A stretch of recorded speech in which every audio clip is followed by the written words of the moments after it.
حضرت عثمان غنی رضی اللہ تعالیٰ عنہ کی شہادت کا واقعہ یقیناً آپ کے بھی آنسو نکل آئیں گے۔ اس ویڈیو کو بناتے بناتے 2-3 بار میں پہلے روئی اور اس کے بعد اس ویڈیو کو مکمل کر پائی۔ یقیناً آپ کو بھی یہ واقعہ ضرور رلا دے گا، ضرور سنیے گا۔ انتہائی مظلوم حضرت عثمان غنی رضی اللہ تعالیٰ عنہ کی شہادت کا پورا واقعہ۔ عبداللہ بن سبا ایک شریر اور منافق یہودی تھا جو حضرت عثمان رضی اللہ تعالیٰ عنہ کے وقت مسلمان ہو گیا، لیکن دل میں منافقت رکھی۔ وہ اچھا مسلمان نہیں بنا بلکہ اوپر سے مسلمان بنا۔ کچھ دن مکہ اور مدینہ میں رہا مگر یہاں اس کا داؤ نہ چلا، تو پھر یہ مسافر شہر بصرہ میں چلا گیا، کچھ وہاں پہ نقص پھیلایا، پھر کوفہ میں چلا گیا مگر کہیں پوری طور پر اس کو کامیابی نہ ملی۔ جب مصر میں آیا تو اہل مصر کو یہ بات تعلیم دینے لگا کہ بتاؤ، محمد صلی اللہ علیہ وآلہ وسلم کا مرتبہ زیادہ ہے یا عیسیٰ علیہ السلام کا؟ سب نے کہا حضرت محمد صلی اللہ علیہ وآلہ وسلم کا مرتبہ سب سے زیادہ ہے۔ تو کہا بڑا افسوس ہے کہ عیسیٰ تو قیامت سے پہلے دنیا میں آئیں اور کافروں کو ہلاک کریں اور حضور صلی اللہ علیہ وآلہ وسلم نہ آئیں، آپ کے دشمن جو چاہے کریں۔ یہ بات کب ہو سکتی ہے؟ اہل مصر نے جب یہ بات سنی تو ان کا یقین ڈگمگانے لگا۔ انہوں نے اس مسئلے کو مان لیا۔ جب اس یہودی کا داؤ چلتا ہوا اسے نظر آیا تو وہ ایک قدم اور آگے بڑھا اور کہنے لگا کہ ہر نبی کا ایک وصی ہوتا ہے اور محمد صلی اللہ علیہ وآلہ وسلم کے وصی حضرت علی رضی اللہ تعالیٰ عنہ ہیں، تو خلافت کا حق بھی انہی کو ہوا۔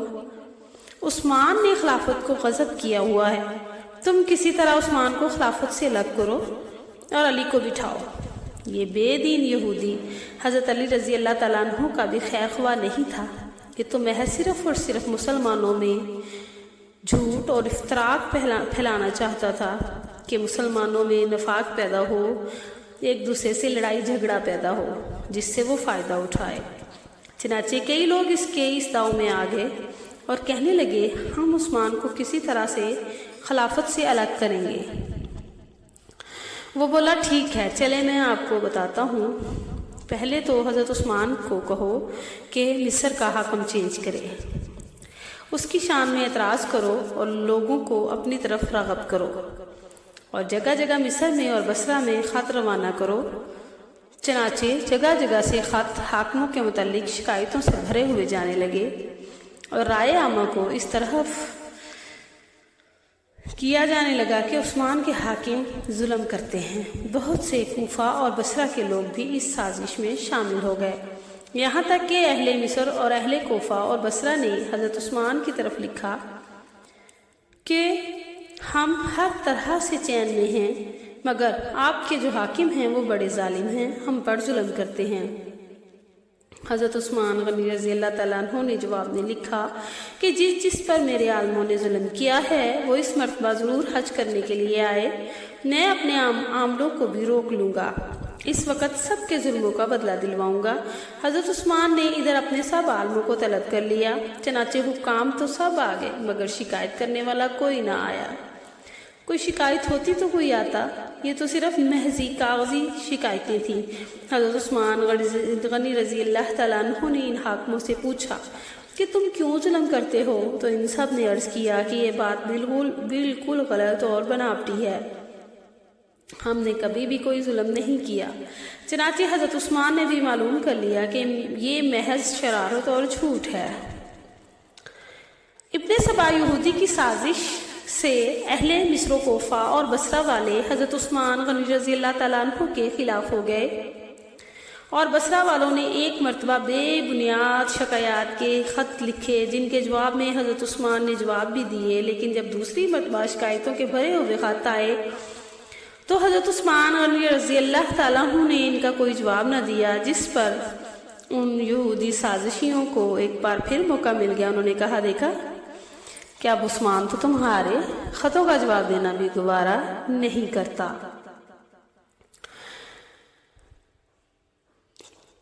حضرت عثمان غنی رضی اللہ تعالیٰ عنہ کی طرف ان لوگوں نے بہت سے اپنے نمائندے بھیج دیے جنہوں نے مدینہ منورہ کو گھیر لیا۔ حضرت عثمان غنی رضی اللہ تعالیٰ عنہ نے دیکھا کہ یہ لوگ تو میرے قتل کے در پہ ہو گئے ہیں، تو حضرت علی رضی اللہ تعالیٰ عنہ کے پاس آئے اور کہا کہ میری اور تمہاری قرابت ہے، لوگ تمہاری بات مان لیں گے، ان لوگوں کو منع کرو کہ میرے خون میں ہاتھ رنگین نہ کریں، اور کچھ ان کا مطلب ہے وہ مجھے بیان کریں، میں پورا کر دوں گا۔ حضرت علی رضی اللہ تعالیٰ عنہ ان لوگوں کے پاس گئے، سختی سے ان کو روکا، دریافت فرمایا کہ تمہارا مطلب کیا ہے، اس طرح سے تم لوگ کیوں مدینہ منورہ پر آ کر ڈیرے جما کر بیٹھ گئے ہو، کیوں حضرت عثمان کو گھیرے میں ان کے گھر کو لے لیا ہے؟ انہوں نے کہا کہ مصر سے پہلے حاکم کو موقوف کیا جائے اور محمد بن ابی بکر کو مصر کا حاکم بنایا جائے۔ حضرت عثمان نے ان کی بات کو تسلیم کر لیا، پہلے حاکم کو موقوف کر دیا اور محمد بن ابی بکر کو حاکم بنا دیا۔ اس وقت تو یہ اہل مصر واپس چلے گئے۔ حضرت عثمان کا ایک رشتہ دار جو مروان تھا، یہ شخص بڑا نکما فتنہ باز تھا، جس حاکم کو معزول کیا گیا تھا وہ اس کا قریبی عزیز بھی تھا۔ جب حضرت محمد بن ابی بکر کو مقرر کیا گیا تو مصر کے سابق حکمران کے رشتہ دار مروان نے اس بات کو بہت زیادہ برا محسوس کیا اور ایک جعلی خط مصر کے حاکم کے نام لکھ کر یہ کہا کہ یہ خط عثمان امیر المومنین کی طرف سے ہے، جس وقت محمد بن ابی بکر تمہارے پاس آئے تو اسے قتل کر دینا اور فلاں 7 آدمیوں کو بھی قتل کر دینا۔ خفیہ طور پر حضرت عثمان کی مہر بھی چوری کر کے لگا دی۔ حضرت عثمان کے غلام کو اونٹ پر سوار کر کے مصر کو روانہ کیا۔ راستہ میں وہ لوگ اور یہ غلام ایک دوسرے کے ساتھ مل گئے۔ اس غلام سے پوچھا کہ تم کہاں جا رہے ہو؟ کہا کہ میں مصر جا رہا ہوں۔ پوچھا کیوں جا رہے ہو؟ کہا امیر المومنین کا ایک پیغام ہے جو مصر کے حاکم کو دینا چاہتا ہوں۔ لوگوں نے کہا حاکم مصر تو ہمارے ساتھ ہے، جو پیغام ہے ان سے کہہ دو۔ کہا یہ نہیں ہو سکتا، میں تو وہ حاکم مصر جو مصر میں ہے، میں تو ان کے پاس جا رہا ہوں۔ انہوں نے کہا کہ تمہارے پاس کوئی خط ہے؟ غلام نے کہا نہیں، میرے پاس کوئی خط نہیں ہے، لیکن لوگوں کو شک ہوا کہ اس کے پاس کچھ نہ کچھ ہے، تو انہوں نے اس کی تلاشی لی۔ دیکھا تو حضرت عثمان کی طرف سے پہلے حاکم مصر کے نام خط ہے، اس میں لکھا ہوا ہے محمد بن ابی بکر کو لوگوں نے زبردستی حاکم مقرر کروایا ہے۔ جس وقت یہ لوگ مصر میں آئیں تو محمد بن ابی بکر کے ہاتھ پیر کاٹ دینا اور ان کو قید کر لینا۔ اور یہ خط دیکھ کر سب غصے میں آ گئے۔ پھر واپس مدینہ منورہ آئے اور مدینہ منورہ میں تمام لوگوں کو جمع کیا اور وہ خط سنایا۔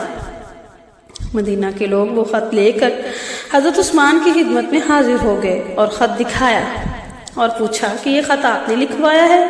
حضرت عثمان غنی رضی اللہ تعالیٰ عنہ وہ خط دیکھ کر حیران رہ گئے اور فرمایا میں نے یہ خط ہرگز نہیں لکھوایا۔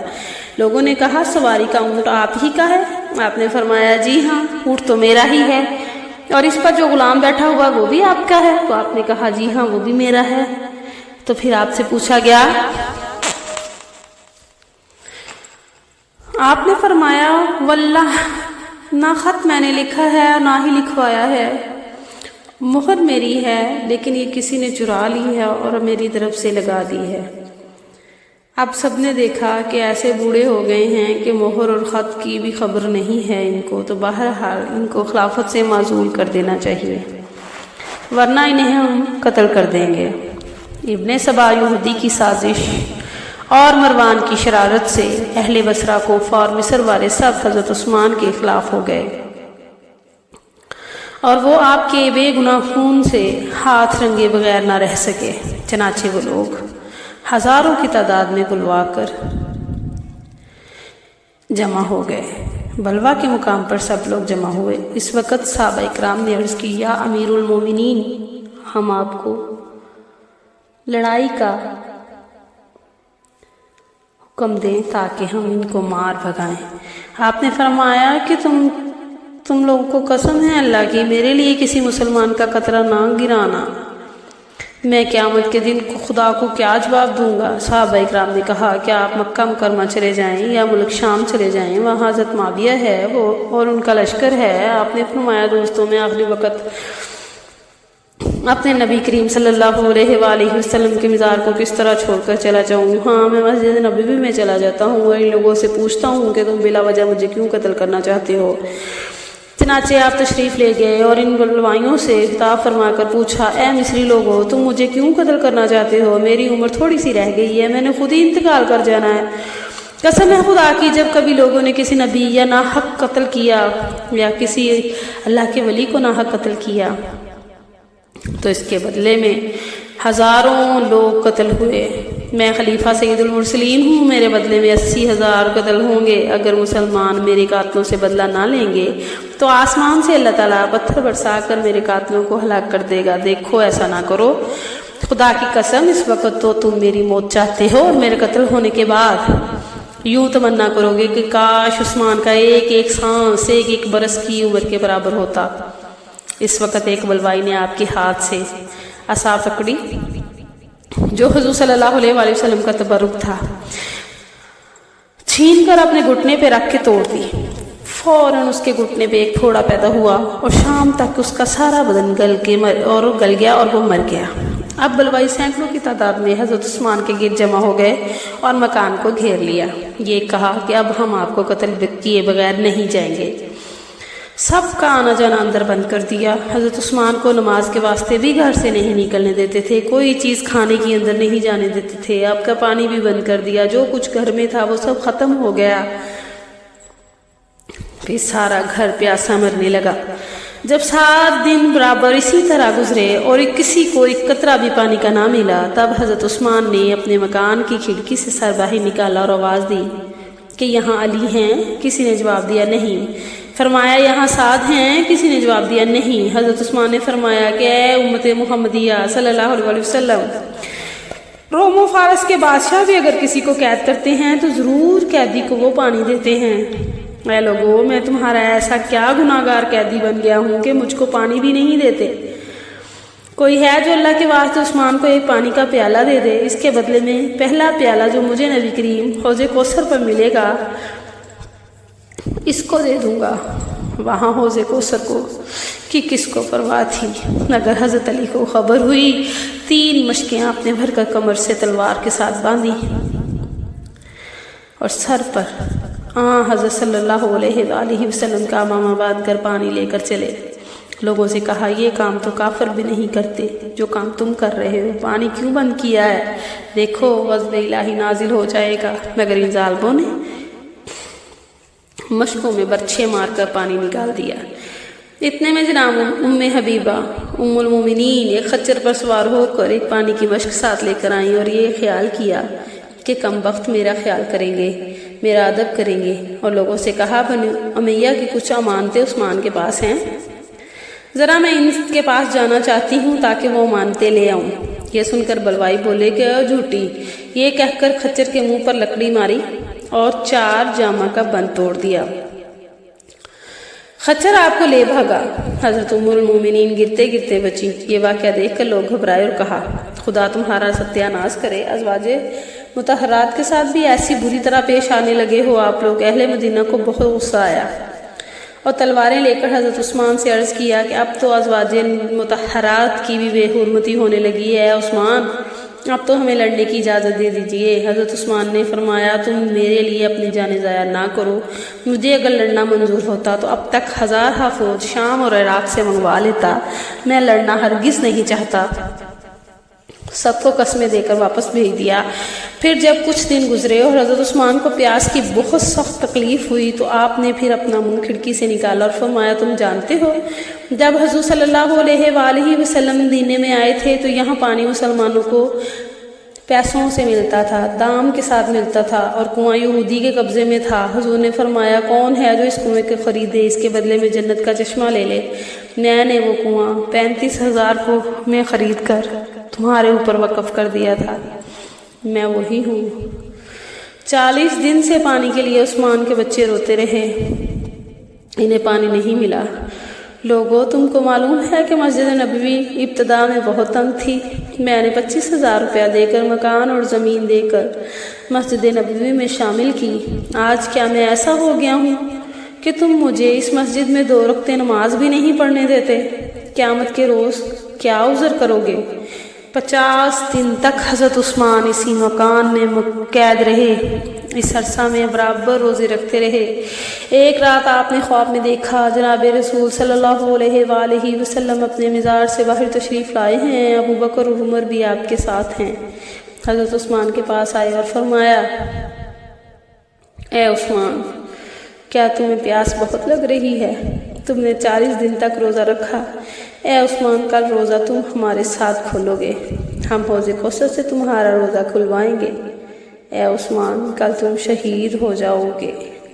یہ خواب دیکھ کر حضرت عثمان کو اپنی شہادت کا یقین ہو گیا۔ حضرت عثمان نے اپنے مکان کا دروازہ کھول دیا اور فرمایا، آنے دو، آج میری دعوت تو حضور صلی اللہ علیہ وآلہ وسلم نے رکھی ہے۔ دروازہ کھولتے ہی سب بلوائی منافقین اندر گھس گئے، اس خیال سے کہ کوئی دروازہ پھر نہ بند کر دے۔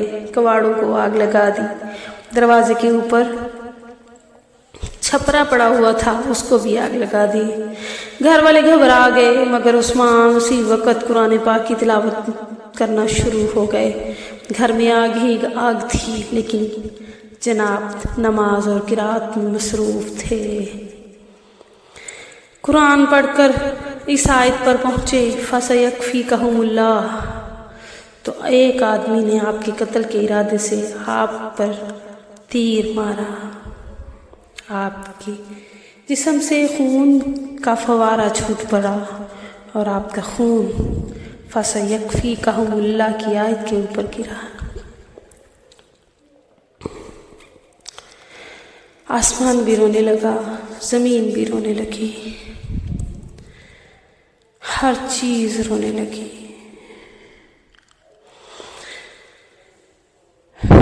ایک شخص نے پوچھا، ہے عثمان تو کس دین پر ہے؟ آپ نے فرمایا، میں دین محمدی صلی اللہ علیہ وآلہ وسلم پر ہوں۔ اس نے زور سے آپ کا گلا گھونٹ دیا۔ پھر ایک اور ظالم آپ کے پاس آیا، چہرے پر تماچے مارے، داڑھی مبارک کو کھینچا، ہاتھ مبارک دونوں کاٹ دیے، لیکن آپ کی زبان پر جاری تھا،